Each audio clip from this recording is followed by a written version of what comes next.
I'm Jen Taylor Skinner, and this is the Electorette. Recently, a story made headlines after users discovered that they could use Grok to virtually undress women and girls. And that discovery reignited a familiar and really ugly debate around the harms of artificial intelligence. And my guest today is Tazin Khan. She's the CEO of Cyber Collective. And she argues that the most important question here isn't just what the technology can and can't do, but it's who's using it, who built it, who's responsible for the harm, and who stands to benefit when all of those safeguards fail. We have a really nuanced conversation about feminist AI. And Tazin uses a phrase that perfectly captures the kind of harm we saw with Grok. It's technology-facilitated gender-based violence. We also talk about why blaming the tech often obscures the real sources of harm. And what we should really be talking about is power, capitalism, platform accountability, and what it would actually take to protect women and children in a digital world designed without them in mind. So without further ado, here is my conversation with Tazin Khan. Tazin Khan, thank you for joining me. Thank you so much for having me today. I'm really excited to chat. How are you doing? How are you holding up given everything? You know, it's such an ebb and flow with how I'm holding up in ways. I think more than anything, I'm just overwhelmed with the amount of information, with the amount of duty that I feel responsible for within the dynamics of what's happening, especially around awareness, information sharing, and technology. But then I am so overstimulated by the that I'm seeing online. I'm like, well, we don't need my voice. And I know that we need all of our voices and stuff, but I've been inherently asking myself over and over again on certain topics, like, do we? And so anyway, we could go into a whole existential conversation about this, but doing okay. Yeah. Cool. Every day is an ebb and flow. And I am trying to navigate the overwhelm of information overload every single day. Yeah. And that surprises me that you would ask, do we need of course we need your voice, especially in this space, right? AI and technology where women are few and far between, and your expertise, of course, we need your voice. So if you ever find yourself asking that again, just speak more, please. I mean, I was on your Instagram and I realized that you're talking about things in relation to AI and technology that no one else is talking about. So thank you. I will say there are a lot of OGs that I have been standing on the shoulders of that have been talking about these things for a long time. Black women, Black men that have been leading in the space around digital safety, cybersecurity. I think the unique part about me is I'm funny. I'm funny, I'm irreverent, and I'm not afraid to be myself. So I will say that. And what is your propensity for swearing on this podcast? Oh, it's the deeper we get into this. Great, because it does come down to that at times where there's no better adjective than the F word, right? So, and one of the things I heard you talking about, which I'm surprised we haven't heard more about this, is feminist AI, right? Because typically when we talk about artificial intelligence and the harms, the conversations are around job displacement, disinformation, right? And the environmental impact of those AI data centers. And I haven't heard a lot about the specific gendered harms of AI. And one good example happened just recently.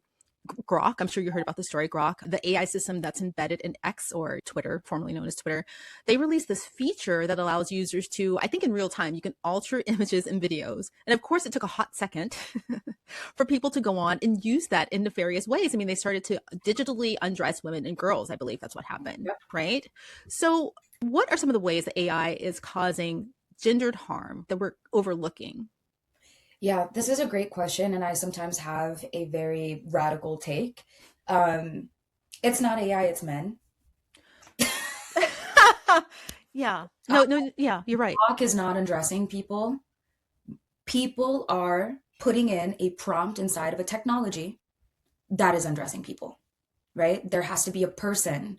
The technology didn't wake up and was like, I'm going to undress all of these women today. Like, the technology, as sentient as we are trying to make it out to be, it is still developed by people, programmed by people, inputted with information by people, using, databases and database of information that have been inputted by people, right? Yeah. And so I think, like, when it comes to the conversations around technology facilitated gender-based violence, the biggest piece is exactly in that word. It's technology facilitated, right? So it's gender-based violence that has existed since, the existence of humanity in a sense, right? There Mhm. has been so much discrimination against women, and then you add on the layers of identity to that makes the harm even more niche and more marginalized, depending on the particular group that you're talking about and on behalf. But that is my biggest caveat about the headlines, right? Grok is not doing this. AI is. Now, many people, I commented that under the Yeah. Wired article, Yeah. and there were men that commented and said, well, women shouldn't be posting their photos online for us to do that. And then one guy said, well, women have been feeding us the data of their bodies and silhouettes, so it's my right. Yeah. And then other, a bit more uninformed people about how these tools work. Well, it's still the responsibility of the platform. And I know we're going to talk a lot about responsibility and transparency and accountability and stuff today with like different topics. And I know that's my world. I think that when we talk about product and platform transparency and accountability, we need to get so for real about the conversations around the people that are building these tools, that are using these tools, and getting poignant about the healing that needs to happen in society that's causing this to happen. People say the tool is undressing children. Okay, I read it as we have a problem with pedophilia in society. People say Grok is undressing women. We have a problem with addiction to pornography and the internet inherently being a tool for pornography. So that's my big kind of take. And again, should Grok have certain rule sets that keep people from being able to undress and develop explicit content? Absolutely. Do other AI tools have that in place? Yes. Did Grok, I mean, Grok is saying that isn't the case, but thousands and thousands of people are saying that it is. Right. So that's my high level thoughts about the Grok headlines themselves. No, that's excellent. It's such a nuanced point that we need to dig into more because you're right. It is men. I mean, there are millions and millions of people who interact with AI every day, and the majority of them don't end up doing this. So it's not the technology, it's the person behind the technology. And it's also the people, the men behind the technology who are building it. But yeah, I want to dig into the men piece in just a second. But I want to ask you, because you said something, you said gender-based violence, I think you said, right? Mm-hmm. And when I read that story, I was unclear whether it was a clear violation, but I wasn't sure if it was actually a crime or not, right? It feels like a crime. Is it? I mean, do we know the legality of this? This is a really great question. This is something that we think about a lot. No, it's not a crime. Hmm. It is not a crime. So, cyber crime within itself is under international cyber law. Cybercrime is any criminal activity that involves a computer, digital device, or network, okay? The United States Department of Justice refers to it as an illegal activity that involves a computer of some sort. Normally, these things are around hacking, identity theft, online fraud, the distribution of malicious software. It's often also at a larger scale than we are looking at it at a more consumer level, one-on-one kind of an issue or crime. The other problem is that it's very hard to attribute whether or not the person behind the screen is, if there's a connection point where you have the exact IP address, you have the exact information, and you find that individual on the other side of the screen that's committing that crime. But there's so much technology that exists today that it's so hard to find because you can anonymize yourself so easily on the internet.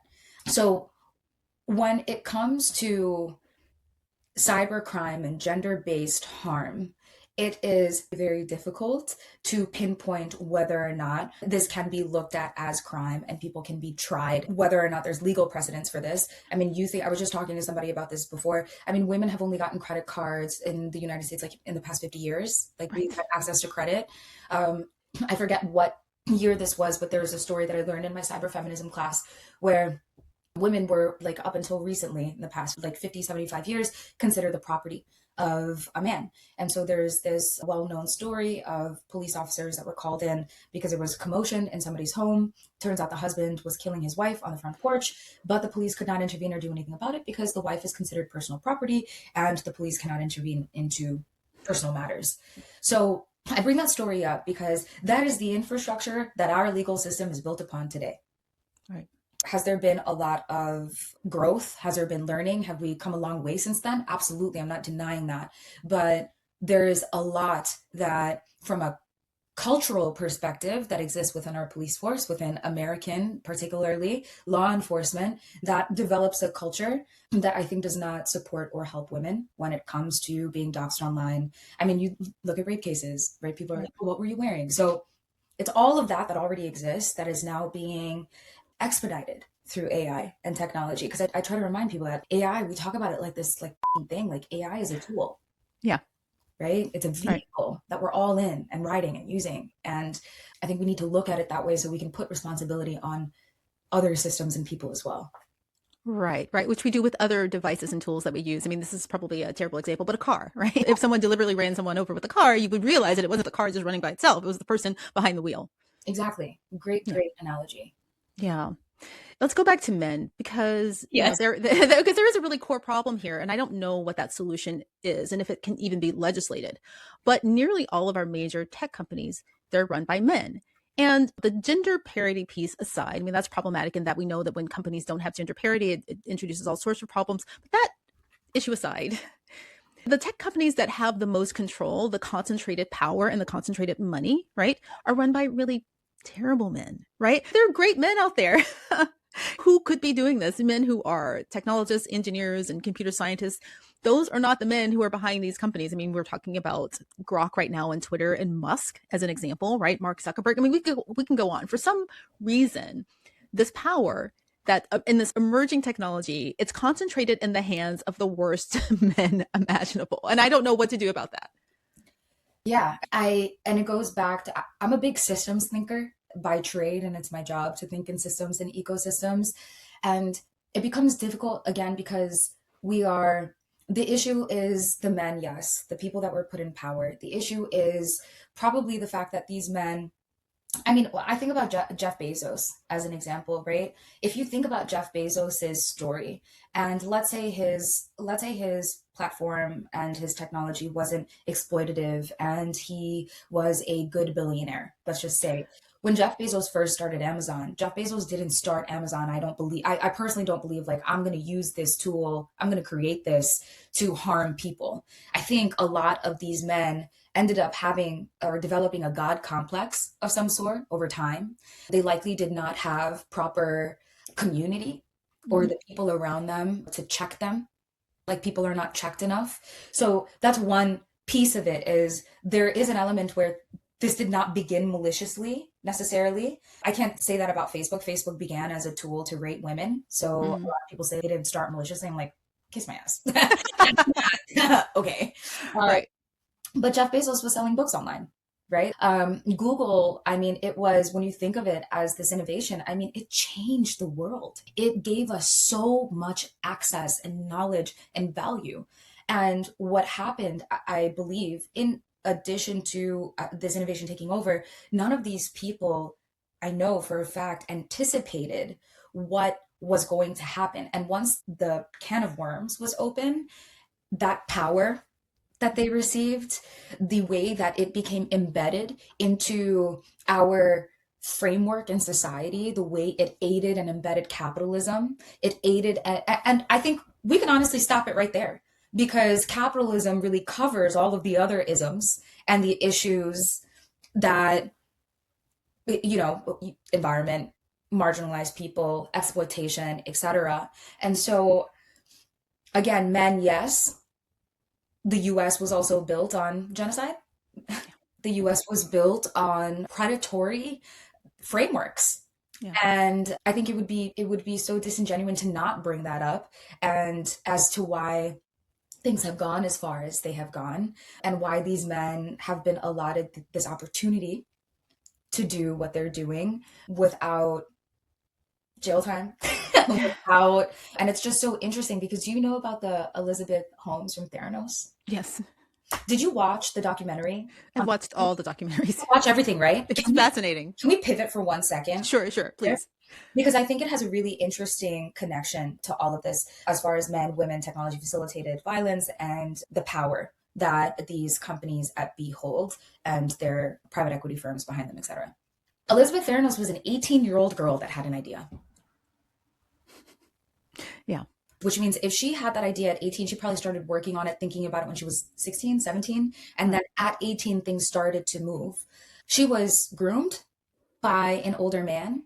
She was influenced by, I'm not taking away agency. I'm not taking away the fact that what she did was bad. But if you were to really unveil what happened to this young woman who had an idea, then she got all this money. She was groomed by this guy that she was with and then pressured by these other founders and investors to meet the bottom line, to build fast, which is a framework that came from Silicon Valley. Right. And those expectations all coupled together, I asked myself on some real, if I was 19 years old and I had to give somebody all that money, I probably would have lied too. And if anybody, like, I resonate with I'm not saying that is what should have happened. I'm not saying it's right, but I'm just saying that it's a really human response. And Elizabeth is in jail. Yeah. Now you think about Mark Zuckerberg and the testimony and the whistleblowers that have come out, that have shared what the platform has done, how the platform has caused global instability, Yeah. that has caused suicides, death, eating disorders, stalking, more cyber crimes, scams. This entire platform is a vehicle for so much.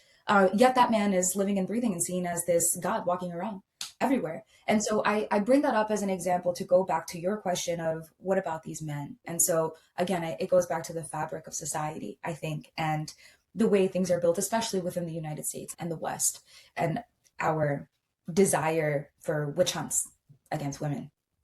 I was not prepared for that framing. I mean, it's really nuanced, and it's really hard in this space to have those nuanced conversations, especially in this climate right now. But like I said, I've watched all of the Elizabeth Holmes documentaries, and I overlooked that framing because I was thinking of it in terms of race and gender, and the way that because she was able to get away with things that I personally would not be able to get away with, right? And no one's giving me, Nobody would have given, like, what are the numbers for Black women to receive funding? Exactly. For some half-baked idea, I'm going to take your blood. They're like, what are you doing? Totally. Right. And we do need to have these conversations with nuance, because there will be an Elizabeth Holmes who actually does have an idea that works. Right. And perhaps if she makes a mistake, some misstep, she might end up in the same place because we aren't given the same space in the room to grow and to make a misstep. Right. Yeah. And with the amount of consumer facing AI facilitated technology that exists today, right? I mean, we're both in this renaissance of innovation, and it's not regulated, and it's not something that we have a lot of education around. So I really foresee there to be many Elizabeth Holmes, yeah, that are coming out, or versions where people are building these tools and then there are these unintended consequences from the tools that they're building because they're using AI to build it without necessarily, I mean, you don't even need to be you can literally just type something into one of these tools and say, build me something like this. Will it work well? I mean, probably not, unless you have some sort of idea, but we have access to more of this now as well, which is fascinating and scary for me as a risk assessor. Yeah. I just wanted to touch on the capitalism part for just 1 second, because you're absolutely right. If you just go back to the Grok example, just kind of narrowing the conversation back down to Grok, it is about capitalism, right? If you were selling these men a product that they want to use in a way that they've been using for harm for centuries, right? And if you don't sell that to them, then you lose some eyeballs, some customers, some audience, right? And that is capitalism at its core. Yeah, and I mean, it's capitalism coupled with the sale of sex to men. Yeah, so, and there are a lot of lengthy conversations that we could have about OnlyFans and Pornhub and what that means for society and just in general, like why these AI tools. I mean, you think about one of the first AI robots, one of the first most human-like AI robots that have been created. It's a beautiful woman. And you see these men touching her lips and mesmerized by her beauty. Why do you think one of the first human-like AI robots was built in the form of a woman? Yeah, a being with absolutely no agency, right? No, zero. Yeah. Interesting. So this might be a controversial thing to admit. I think I did tweet something about this once and got 0 likes, which is why I know it's controversial. I actually like the potential for AI. I actually like what AI can do, right? I don't like all of these harms. I don't like the harm to the the planet, right? Yeah. I mean, it has really great potential to solve diseases or to cure diseases rather, and to solve some really big problems. Can you envision as coexisting with AI? I don't think we have a choice in this because it's here, but can we coexist with it in a way where it's not harmful? I mean, can it be useful if we can somehow extract the harm?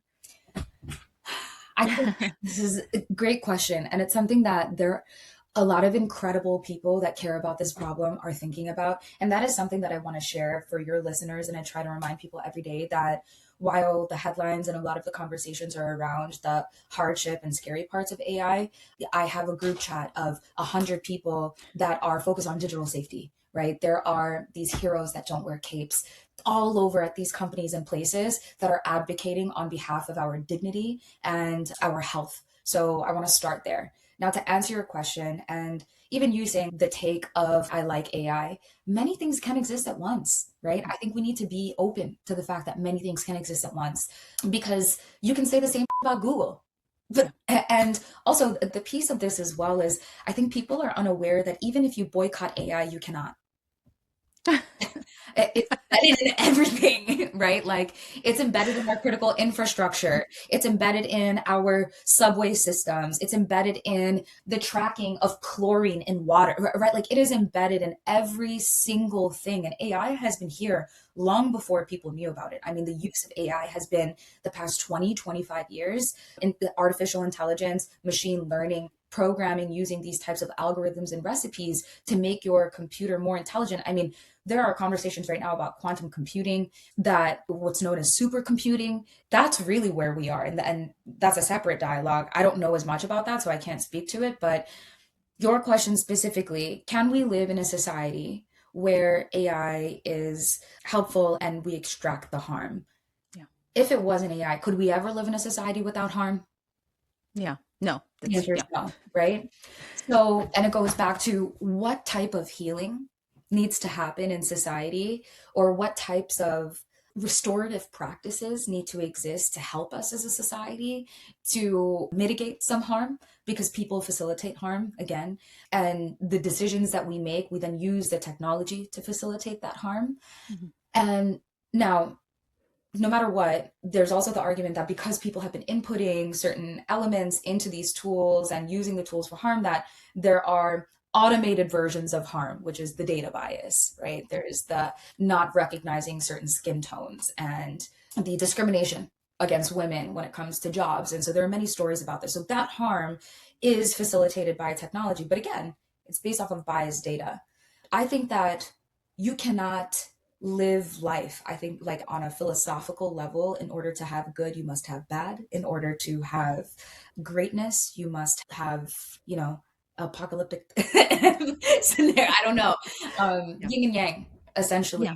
But I have this level of optimism because now more than ever, people are waking up, which I think we haven't seen in the past. People are waking up and standing up for their rights. They're doing more research. They're questioning things. Mm-hmm. They are realizing that this is addictive. Yeah. I'm shocked by the amount of youth that we work with that use flip phones now. Oh, yeah. And have pushed away devices. So yeah, I do think both of those things can exist at once. I think it's existing that way right now. Yeah, if I can give a little personal anecdote myself, I was just thinking when you said that, I was, at the emergence of the internet, I live in Seattle, as you know, and, I was in technology. I worked in technology. I worked at Microsoft for a really long time. And I can tell you, in regards to the silver lining, we were not having these kinds of conversations about the harms of Google and search bars and the internet, right? Everyone was just all about what can we do? How fast can we move? This is really great. And so that is an evolution that's so early on. Actually, what you just said, we're not early on in AI. AI has been here for a really long time, but I think that people are waking up and having these really important nuanced conversations earlier than they were, I guess, when Jeff Bezos first came on the scene. So I think that is a good thing, if that makes sense. No, that makes total sense. Absolutely. The ethics teams did not exist. And now we have the issue of our current administration removing a lot of these teams. And that's why I'm personally very dedicated to grassroots mobilization when it comes to our rights and our digital dignity, as we call it. We do hold so much power as a people. And Yeah, there's definitely more there. I think we're seeing a lot of it too within the push for policy across the board around this as well. And you mentioned data. So the Yeah. thing is that all of this technology relies on data, and it relies on our data. And to collect your data, there has to be some surveillance. And that seems a sticky thing to get around. I mean, let's just take cancer research, for example. That's a way that AI could be used for good, right? To help us faster, more quickly cure cancer. But it relies on data. And so how do we get around the problem of giving our data or using our data for good and preserving our privacy? I Great mean, question. The question is, how do we get around using our data for good and keeping in mind our privacy? exactly. I mean, because AI improves the more data it has, right? It improves as it has more data, and that data is ours, right? And we want to preserve our data for purposes of privacy. So I'm like a big diagram type. Am My brain is going. I thinking about this in the wrong way? No, you're thinking about it in a great way. There's no, as long as we're fucking thinking. As long as we're thinking, babe, we Yeah, are in a great place because I'll tell you, there are a lot of people not thinking at all. that's true. Very true. I do run into them. Here's data, right? Data's at the center. Okay. And with data at the center, we have people, we have tech tools, we have databases, we have critical infrastructure, we have legislation. The element, the piece here is that data is connected to every single part of our world because our world is connected via the internet now. And so when it comes to data for good, there are a lot of micro projects that exist. This isn't going to end up being a long-winded answer, so let me figure out the best way to say this because I know we have a lot of stuff we want to talk about. Data for good is happening at a micro scale. And there are various communities and niche communities that are thinking about how they're collecting data, how they are using the data from the people that they collected from, and then how they're then re-aggregating that data. Because what happens is sometimes a lot of organizations will innocently collect data. They may even have really great data privacy policies. They then may have even better third party data sharing policies, which means that I am X company, I'm doing business with Y company, I'm going to share this data with them because we had a conversation and this data is really going to help them with whatever mission that they have. And we're both mission oriented. But Y company, somebody within Y company, maybe somebody on the sales team or the business development team of some sort, they're like, wait, I just got a great deal. Our lights are about to go off. We're mission oriented. These people, we have an opportunity to get millions of dollars, guys. I talked to them. They're really great. Let's just do this. They're just going to need an API connection or something. They're just going to need access to one, two, three things. Right. Then they give that access. And then that Z company is very bad. Yeah. And that Z company then takes that data and uses it maliciously. So that's one scenario where that pipeline, that ecosystem where it starts good and turns bad. So that's the piece of we can have better data sharing practices and to be more aware as small business owners, medium-sized business owners, marketers, etc. Because you even see it with creators all the time, right? People are developing their ethos and their relationship with technology based off of what they need and what's best for them. Mhm. So they might have a paywall on their website because they need to make money and they might have really great intention. But what they don't know is that by having that paywall and collecting that information and what's getting them money is that's just data brokerage. They're collecting Right. that email. So I know I still have not answered your question. I'm sorry. No, that's fine. But I'm still learning something. We're thinking, right? Like you said. So your question originally was, can data for good exist? Now that's one piece of what do we do with the data now? How do we safely and ethically and with dignity have data practices as people and businesses? Then there's the piece of can we go back and can we fix some of the bad data? Is that possible to sift through? I have heard conversations of that. I don't know examples of that off the top of my head, but I don't doubt that there are people probably working on large data sets to remove bias, to remove a lot of harmful elements that might exist. That's a lot of what content moderation does. But because it's automated, it doesn't always work necessarily. Yeah. And then the last piece is this data infrastructure until we untether it from the ego and capitalism, it Mhm. will continue, Yeah. right? Because it's based off of those ugly frameworks that exploit people. Um, and there are these two researchers that I'll share with you. One's name is Dr. Catherine D. Ignazio, and they co-wrote a book about feminist AI. And it's taking a process to sift through data and Mhm. to be very discerning about the data that you use and collect as researchers. So those are the solutions of how that can happen. And the reason this is such a long-winded answer is because it's such an ecosystem answer, Yeah. unfortunately. Okay, I yield. Okay. My apologies for giving you such a broad question, Thanks right? so It was a much. really broad question. So, speaking of legislation and in relation to children, right? A lot of the conversations are around protecting kids online in the context of school. A lot of people are considering banning devices from school, and a lot of people have issues with that around censorship. But what we aren't really talking about is the fact that even when kids leave the school environment, they go home and they have access to their devices at home. And I'm not really sure how to solve that problem. Is there really even a problem in relation to that? What's your take? I again, such a big topic and how all of these topics could be episodes of their own, I feel. Yeah. But that's a really great question. And that's something I think that many leaders and experts in this space are trying to navigate and figure out because we've seen this with all types of legislation. I think this is always the case where legislation is pushed, it's implemented, and then what does the actual rollout and integration of that legislation look like? And so let's say that across the United States, devices for students or under the age of 13 is approved. Let's say that's something that we're pushing toward, or that students under or kids under the age of 16 can't have access to social media. Um, Personally, I think that's a great thing. Yeah. Personally, however, what people are not accounting for, and I like doing things anecdotally, like sharing it as a story, so I'll do it this way. Imagine your kid is addicted to their phone. And let's think about the symptoms of addiction. What Yeah. happens when you take away the fix for an addict?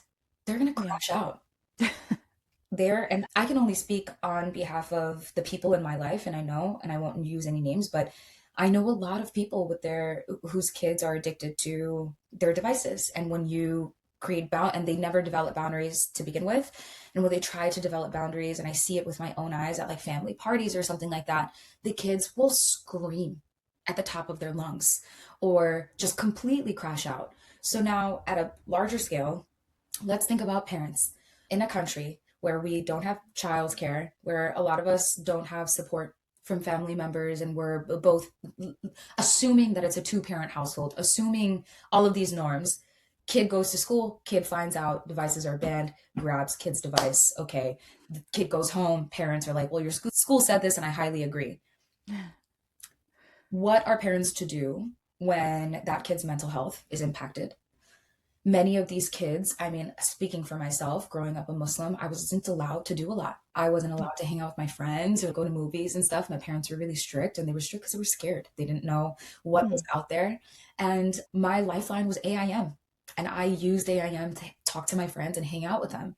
And so for many of these kids who have not learned, who have not been socialized in person, who have relied on devices to be social with their friends on the internet, are all of a sudden being told that you can't have access to this because you are addicted to it.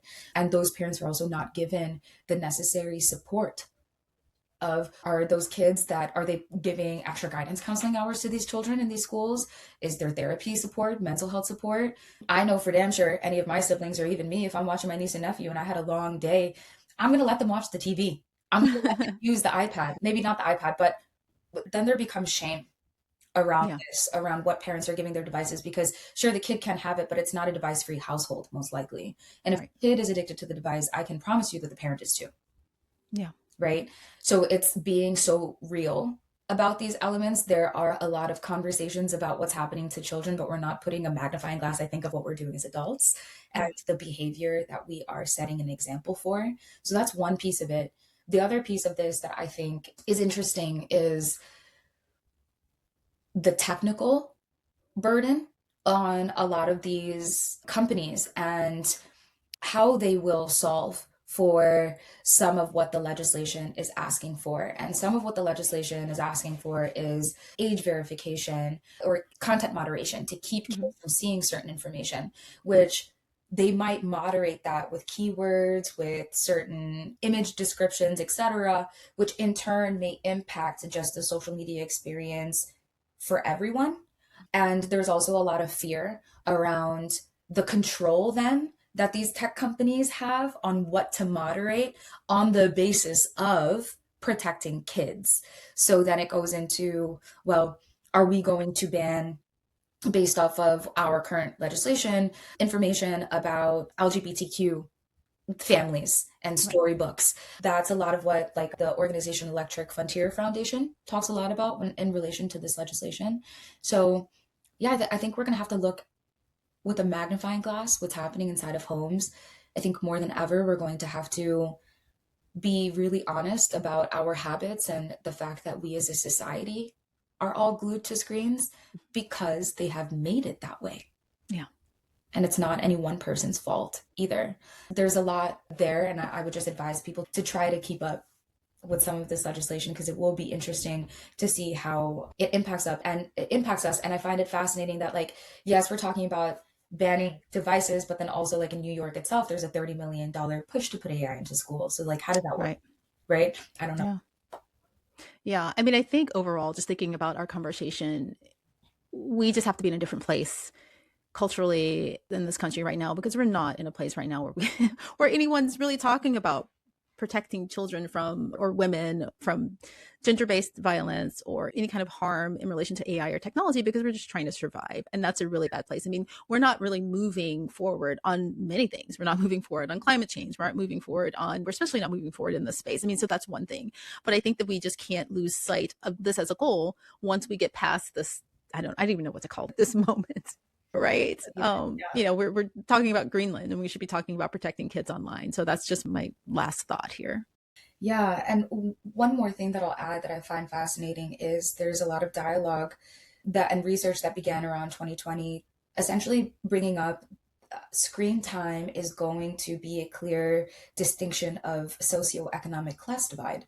Oh, So students and kids and people that have larger screen time are likely to come from lower socioeconomic households, interesting. as opposed to higher socioeconomic households. Will It's going to be a point of privilege in a sense of what kids and students and people, because you take a phone away from a kid, you have to replace that simulation, that dopamine, with something. So if you Mhm. have money and you come from a family of money, you can probably put your kid into an activity. You have support in picking them up and dropping them off to said activity. But if you're a family that's in survival, you are a home of first gens or immigrants, and you work two jobs and you're trying to make ends meet, you're not going to have the money to put your kid in piano lessons and basketball or even look up how that might happen. And I speak from experience as being a child of immigrants, and I was the one explaining to my mom and dad, like, we could do this and this is what this means on this paper and put me into this club. And so that story is not mine alone. That story is something that still exists today. I bring that up again because those are the people that are going to allow their kids just like, okay, take my phone. Right. Yeah. Right? Watch TV, be on a screen, as opposed to the elite, this new elite that will form. Well, like it will be like, oh, I barely have screen time. Oh, Mhm. you've been on a screen. It's going to be a really interesting thing that I think we're going to continue to see in the next 3 to 5 years. Yeah, that's a whole other conversation. It just reminds me of, I think there was a story a long time ago where Bill Gates famously did not allow his kids Yes. to have any screen time. And, as I mentioned earlier in the conversation, I worked for Microsoft for a while and my husband's also in technology. And, we took a different approach. We needed to be on those devices working. Otherwise we'd be fired by Bill Gates, but not directly by Bill Gates, but by the company. Right. And so how do you make that case for your kids saying that, hey, we as your parents, we have to bring home money so that you can eat and we need these devices to do that because our job is to fix these devices. I mean, that's a whole other conversation. But yeah, it'd be interesting to get into that with you at some point about the class divide here. So Yeah, and I can recommend, they're called Half the Story. They work very closely with parents and kids to help navigate some of these issues. So I highly recommend any of your listeners to check them out. Well, Taz, just thank you so much. I've enjoyed this conversation so much. I have to have you on again. There's so many topics I want to talk to you about, but just thank you. Thank you for all the work that you do. Thank you so much for having me too, Jen. This was awesome. I know we bounced around a little bit, but I hope this is helpful to your listeners. Yeah, thank you.